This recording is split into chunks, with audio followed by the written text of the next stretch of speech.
علم حق سے مراد یہ ہے کہ آپ ہر علم کے اندر حق کو پالیں، یہ علم حق ہے۔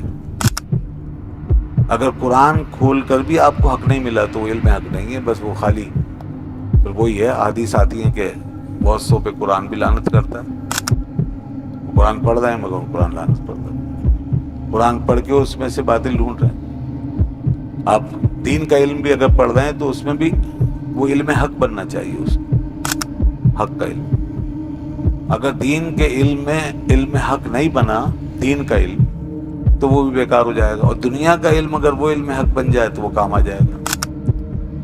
مثلا اب سائنس وغیرہ، آج یہ طبیعت آج کی، اور یہ فزکس، اور یہ دنیا کے کائنات کے علوم، فنون، اسرار، راز، حکمتیں، مختلف اللہ تعالیٰ کی تخلیقات، اس میں غور و فکر، اس کی سائنسز، سب اگر آپ اس لیے پڑھ رہے ہیں کہ اس میں آپ کو علم حق مل رہا ہے تو یہ آپ کے لیے اصل علم ہے۔ روح می برد سوئے عرش برین، سوئے آب و گل شدی در اسفلین۔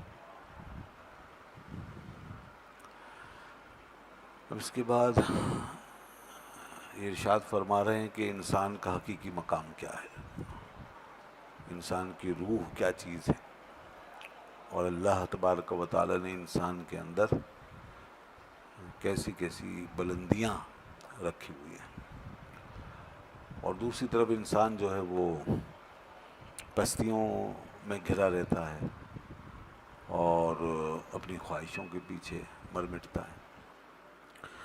تو بڑا عجیب معاملہ ہے، عروج ایسا کہ اللہ نے کسی کو نہیں دیا، اور پھر زوال ایسا اس کے اوپر طاری کہ کوئی ایسا زوال پذیر نہیں ہوا۔ تو یہاں وہی بات بتائی اور ہمیں بتایا کہ اب تمہارا رخ کس طرف ہونا چاہیے، وہ جو تمہارا مقام ہے حقیقی اس کی طرف، یا یہ جو تمہارا زوال ہے اس کے اندر۔ تو فرماتے ہیں کہ روح می پرد سوئے عرش بری، روح جو ہے وہ تو عرش بری کی طرف ماہو پرواز ہے۔ انسان کو اللہ نے روح دی ہے تو اس کو تو وہاں کی پرواز چاہیے، اور وہ تو وہیں جانا چاہتی ہے، اور عرش بری میں اپنا مقام ڈھونڈتی ہے۔ روح کا معاملہ تو اس طرح ہے۔ تو یہ انسان کے اندر روح جو ہے یہ وہاں کی چیز ہے گویا، اور وہاں کے سارے راستے اسی کے ذریعے کھلتے ہیں، روح کے ذریعے۔ اگر آدمی ان بلندیوں کو چھونا چاہتا ہے تو اپنی روح سے ہی کام لے گا بس، کیونکہ روح وہاں کی چیز ہے اور وہ وہیں ماہو پرواز ہے۔ روح می پرد سوئے عرش بری، روح عرش بری کی طرف ماہو پرواز ہے۔ قرآن پاک میں فرمایا نا کل روح من امر ربی، روح کی حقیقت اس دنیا میں نہیں رکھی گئی، روح کی حقیقت عالم امر ہے۔ عالم امر وہ جو غیر مادی عالم ہے، جو اس دنیاوی مادی اسباب اور اس پروسیس سے ماورا، تو وہ عالم جس کا براہ راست تعلق اس کے امر کن سے ہے، ٹھیک ہے نا۔ تو اس لیے چونکہ وہ مادی عالم کی چیز نہیں ہے اس لیے اس میں پستی نہیں، جس چیز میں مادیت ہے اس میں پستی ہے، تو اس میں ہے امر ربی، اور امر ربی جو ہے اس میں بلندی بلندی ہے، لہذا روح کی پرواز بلندی کی طرف ہے۔ سوئے آب و گل شدی در اسفلین، اور تیرا کیا حال ہے؟ کہتے ہیں کہ تو جو ہے آب و گل کی طرف نیچے پستی میں دوڑے جا رہا ہے، تو اس طرف مائل ہے پستی میں، آب و گل کی طرف۔ آب و گل یعنی مٹی اور پانی، اس دھرتی اس دنیا کی طرف تیرا یہ حال ہے کہ تو اسی کی طرف مائل ہے، اور پستیوں میں پڑا ہوا ہے، تنزلی میں، پستی میں، ہر وقت نیچے۔ اب انسان کا معاملہ یہ ہے کہ وہ نفس کی وجہ سے اس دنیا کی طرف مائل رہتا ہے۔ نفس جو ہے وہ چونکہ اس کی پرواز ادھر ہے مادیت کی طرف، انسان کی حیوانیت کی طرف، نفس کا ادھر ہے رجحان، روح کا ادھر ہے رجحان۔ تو اب چونکہ یہاں انسان اس دنیا میں مادی دنیا میں رہتا ہے تو نفس کی جو بات ہے وہ پہلے مان لیتا ہے. پھر روح کا سفر ذرا دور کا سفر ہے اور وہ آنکھوں سے پوشیدہ بھی ہے. اور نفس کا جو میلان ہے وہ سامنے نظر آنے والی چیز ہے اور ایکسیسیبل ہے. اس کا جو فائدہ ہے وہ بھی کیش میں ہے. مسئلہ یہ کہ ادھر آپ نے کوئی بات کی وہ پوری ہو گئی، کوئی خواہش کی وہ پوری ہو گئی، کوئی کوشش کی اس کا ثمر نتیجہ نظر آ گیا. تو چونکہ یہ سارا معاملہ نقد پر مبنی ہے اس لیے نفس اکثر غالب رہتا ہے. اور روح کا معاملہ پوشیدہ ہے. روح کا معاملہ بھی کیش ہو جاتا ہے مگر اس وقت جب آپ نفس کی لڑائی میں کامیاب ہو جائیں، جب نفس کی فائٹ میں آپ کامیاب ہو جائیں اور روح جو ہے وہ آپ کی اسٹرانگ ہو جائے. یعنی اس کو شاہ ولی اللہ صاحب رحمۃ اللہ علیہ فرماتے قوت ملکیہ آپ پر غالب آ جائے. شاہ صاحب نے لکھا ہے کہ انسان میں دو قوتیں ہیں، ایک قوت ملکیہ ہے، اینجلک پاور، اینجلک فیکلٹی یا اسپریچول فیکلٹی، یہ ہوتی ہے انسان کے اندر روح کی طاقت. اور دوسری ہے قوت بہیمیہ، قوت بہیمیہ بیسٹیل فیکلٹی، ٹھیک ہے نا، یا اینیمل فیکلٹی. تو یہ جو قوت بہیمیہ ہے، حیوانی طاقت جس کو کہنا چاہیے، بہیم حیوانی کو ہی کہتے ہیں، تو یہ انسان کے اندر یہ نفس کے ساتھ ہے. اور وہ جو قوت ملکیہ ہے تو وہ ہے روح کے ساتھ. تو اب انسان جو ہے ان دونوں کے بیچ میں ہوا. تو جو شخص جو ہے وہ قوت ملکیہ یعنی اسپریچول پاور کو حاصل کر لیتا ہے اس سے روح انسانی سے، تو پھر اس کی جو روح حیوانی ہے وہ اسپریچول پاور کی مالک ہو جاتی ہے، اس سے ہمکنار ہو جاتی ہے اور انسان کے اندر روحانی ملکوتی اوصاف پیدا ہو جاتے. تو اس میں کیا ہیں وہ اوصاف جو ملکوتی اوصاف ہیں، مطلب ان کا ہمارے اندر اظہار کیسے ہوتا ہے؟ ان کا اظہار ہوتا ہے آپ کی خالص عقل کے ساتھ، بغیر ملاوٹ کے، پیور ریزننگ. یہ آپ کے لیے ایک ملکی اوصاف ہے. پیور ریزننگ پیدا ہو جائے گی آپ کے. آپ کی عقل جو ہے نا وہ آلائشیں، جو نفسانی آلائشیں ہیں، میلانات ہیں، تعصبات اور مختلف گراوٹیں، اس سے آزاد ہو جائے گی اور پیور ریزننگ آپ کے اندر آ جائے گی جیسے فرشتوں کی عقل ہے. یہ ملکوتیت کا کمال ہے. اور اسی طریقے سے آپ کے اندر جو ہے وہ آ جائے گی جیسے عبادت کا ذوق، عبادت کی محبت، عبادت کا آپ کا جو ہے نا شعور بن جائے گا.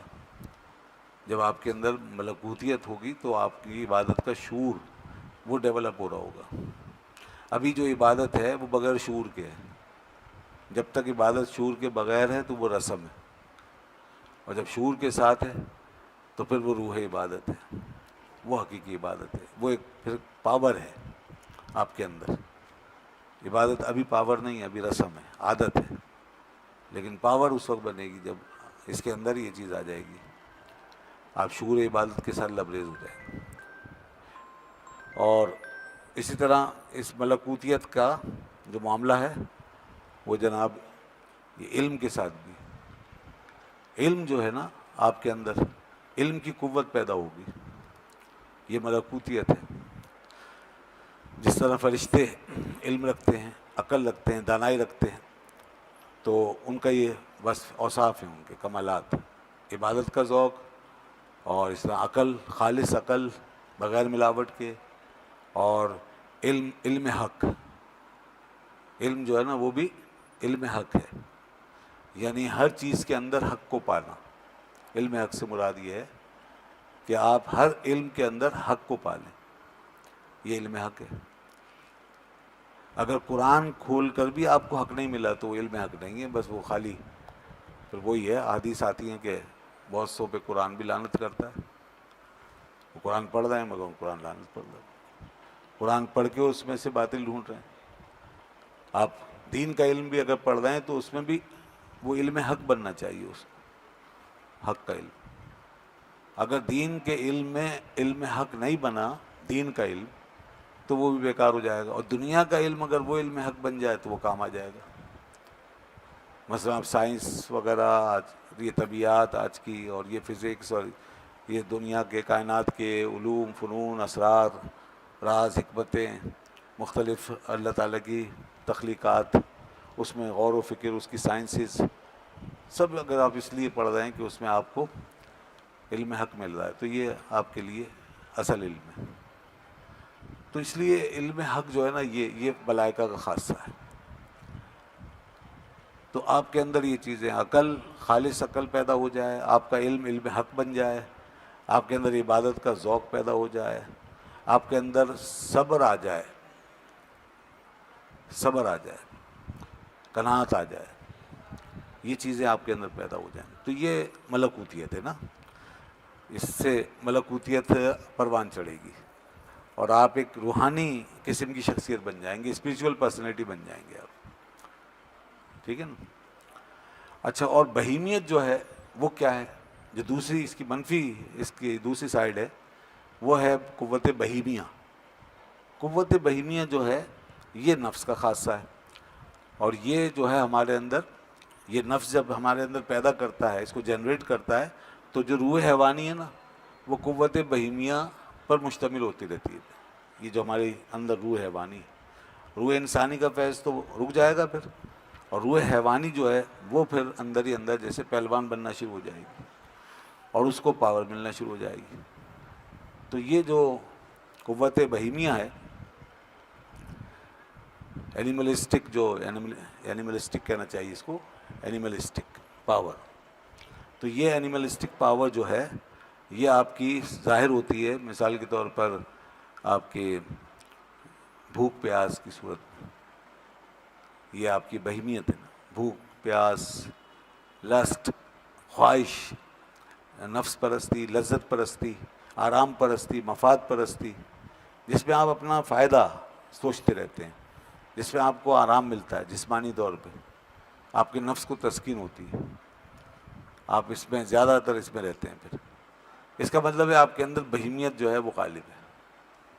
یہ بات ذہن میں رکھیں کہ آپ جتنا اپنے آرام کا خیال رکھتے ہیں، اپنے مفاد کا، اور اپنے بارے میں یعنی سیلف سینٹرڈ ہو کے آپ رہتے ہیں، تو اس کا مطلب ہے آپ کے اندر قوت بہیمیہ کا غلبہ ہے، اور جتنا اس میں بڑھ رہے ہیں آگے تو وہ چیز غالب آ رہی ہے، اور قوت ملکیہ جو ہے وہ کمزور پڑتی جا رہی ہے، تو پھر آپ کے اندر وہ کمالات پیدا نہیں ہو سکتے روحانی۔ تو اس لیے انسان جو ہے نا وہ اس کا مقابلہ کرے، اور یہ اوصاف بدلے، ان کو چینج کرے، یہ یہاں کا مقصد ہے سب۔ تو اب اس کو کہنا چاہیے کہ انسان کے اندر ایک ارتفاع اور ارتقاء ہونا چاہیے، یہ والا روحانی طور پہ۔ ہمارے یہاں اسلام میں یہ ہے نظریہ ارتقاء، جو اس کا ڈارون کا، اس کے بدلے میں ہمارے یہاں نظریہ ارتفاع ہے، یعنی theory of elevation, theory of elevation, یہ ایلیویٹ کرنا، اپنے آپ کو بلند کرنا، یہ ہے۔ اور جو دنیا کا نظریہ ہے وہ ایسے گھوم رہا ہے زمین پر، وہ زمین سے پیوستہ ہے، جیسے ڈارون کا نظریہ ہے تو وہ زمینی نظریہ ہے، وہ ہے تھیوری آف ایوولوشن۔ تو یہاں سب یہی ہے، بس دنیا کے مغرب کے علوم اور ان کی سائنسز وہ سب زمین سے پیوستہ ہے، جبکہ ہمارے یہ دین نے جو ہمیں دی ہے چیز، اور جو یہ صوفیات جس کو لے کے چلیں، وہ زمین سے اٹھ کر اوپر جانے کی سوچ ہے، یعنی عرضی پیوستگی سے نکلنا ہے آپ کو۔ اقبال نے اس کو پوری طرح پکڑا ہے، اقبال کے یہاں آپ جائیں گے نا تو وہ اس سارے تصوف کو لے کر پھر اپنے یہاں اتارتا ہے، اور پھر اس کو اپنا نظریہ بنا کے باقاعدہ ایک ارتفاع کا نظریہ جیسے، اس پر پھر اس نے بہت فوکس کیا ہے، وہ میں آپ کو پھر آگے بتاؤں گا۔ ابھی یہ دیکھ لیں آپ کہ یہاں سے شروع ہو رہی ہے بات، حضرت مولانا روم رحمۃ اللہ علیہ بہت پہلے یہ بات کر گئے، تو فرما رہے ہیں روح جو ہے وہ تو ادھر کی چیز ہے، اور سر عرش طواف کرنے والی ایک طاقت کا نام ہے۔ اچھا، روح کے بارے میں یہ بات ذہن میں رکھیں کہ روح باقاعدہ ایک جسم لطیف ہے، ایک لطیف جسم ہے جس میں مادیت نہیں ہے، جو ہمیں ظاہری طور پہ مادی ذرائع اور آلات سے نظر نہیں آ سکتا، اور لیکن وہ ایک وجود ہے، اور لطیف وجود ہے، اور ہمارے اندر وہ اس طرح سرایت کیے ہوئے ہے جیسے گلاب کے پھول میں اس کا پانی، جیسے پھول کے اندر پانی سرایت کیے ہوئے، تو آپ اس کو ہر طرف پائیں گے پورے پھول میں، اور پھول کی باڈی جو ہے وہ اس کے اوپر چھائی ہوئی ہوگی۔ اسی طرح روح ہمارے اندر ہر طرف پھیلی ہوئی اور ہماری باڈی اوپر سے اس کے اوپر چھائی ہوئی ہے، تو جب وہ نکلتی ہے تو اس طرح اندر سے پوری نکالی جاتی ہے۔ تو روح جو ہے ایک ایسی لطیف چیز ہے۔ پھر روح کی ملکیت جو ہے وہ میں نے بتا دی، پھر اس کے اندر باقاعدہ قوتیں کام کرتی ہیں، تو وہ دیکھتی بھی ہے اور سنتی بھی ہے، اور اس کی ایک اپنی رفتار بھی ہے، قوت بھی ہے، اس کی پرواز بھی ہے اور حرکت بھی ہے، سب کچھ ہے۔ پھر تو یہ ہے روح۔